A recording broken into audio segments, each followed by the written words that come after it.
Hey, happy Wednesday, everybody. Jay Brown, Club President. Wanted to just provide a few updates.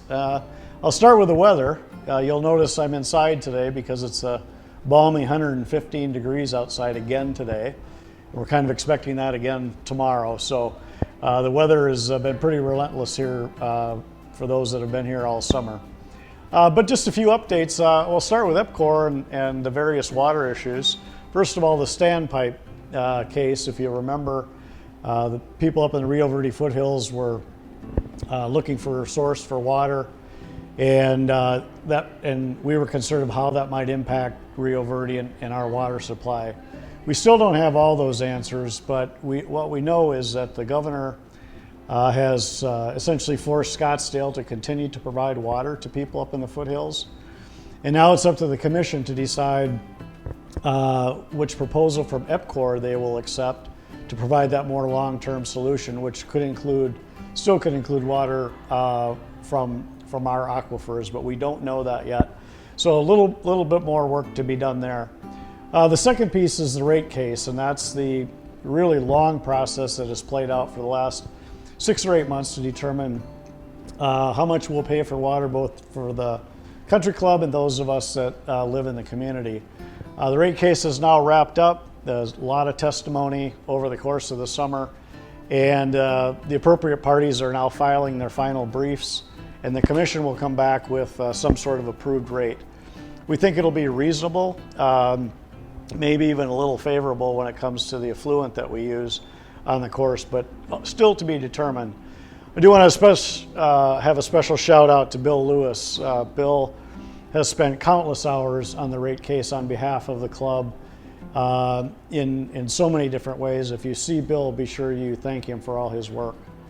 As you know, our fiscal year ended end of June. Happy to report that we had a really good year again. In fact, we were able to, as we headed toward the end of the fiscal year, we were able to complete some projects in and around the courses and in and around the club that we weren't planning on, but we were able to do a number of things. Some of them will be obvious to you. I think if you've been playing golf or when you come back to Rio, you'll see that there's a lot of dead trees missing. Stumps have mostly been ground down. You see some work that we did on the pub patio and out by the ice machine on the just outside the pub. New floors put down there, or new concrete coating put down there. And we'll continue to improve that cabinetry and ice machine there. But awful lot of things that I won't take you through, but some of them are visible, some of them are not, but we were able to get quite a few things done. So with the year ended, that means the auditors come in and do their field work right here in the offices. They've just completed their field work, and now they'll go back and provide our audit to us over the next 30 or 60 days. We'll look forward to sharing all of our financials at the annual meeting in December.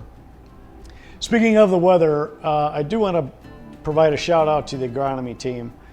They've had worked out in the hottest summer on record here in Arizona, and they've done a spectacular job. So those of you that are here, when you see John and his team, pat them on the back.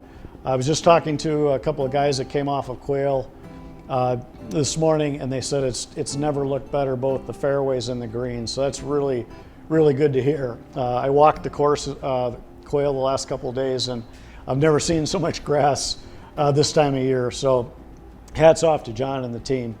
The last thing I want to talk about is the golf course master plan. As you know, for the last several months in my newsletters, I've talked about all the work we're planning for the courses in the years ahead. We still have a lot of work to do there yet, pulling the details together, but awful lot of meetings going on, trying to fine-tune our scope and then ultimately get the cost estimates for all those things that we want to do. In a few months, probably in about 60 days, we'll start to seek input from the membership and make adjustments as needed. And then in January, December or January, we'll have a full meeting for the membership to talk about all the options that we have. As you know, some of that's in place already. We've got the new pump station ordered for Quail Run. The pond on 18 has been fully dredged now and looking really good. So a few things starting already, but much more to do, and we'll share all that with you as we get going. One of the main things we have to work on is how will we fund all that big project over the years, and right now we simply don't know because we don't have the cost pulled together. So it's as I call it, rumor verde.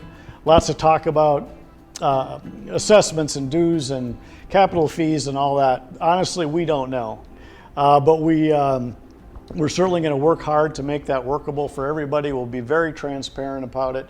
But I wouldn't worry about any of the things you're hearing right now until we can fine-tune things and get our arms around the cost, and then we'll share all of that. So an awful lot of things going on.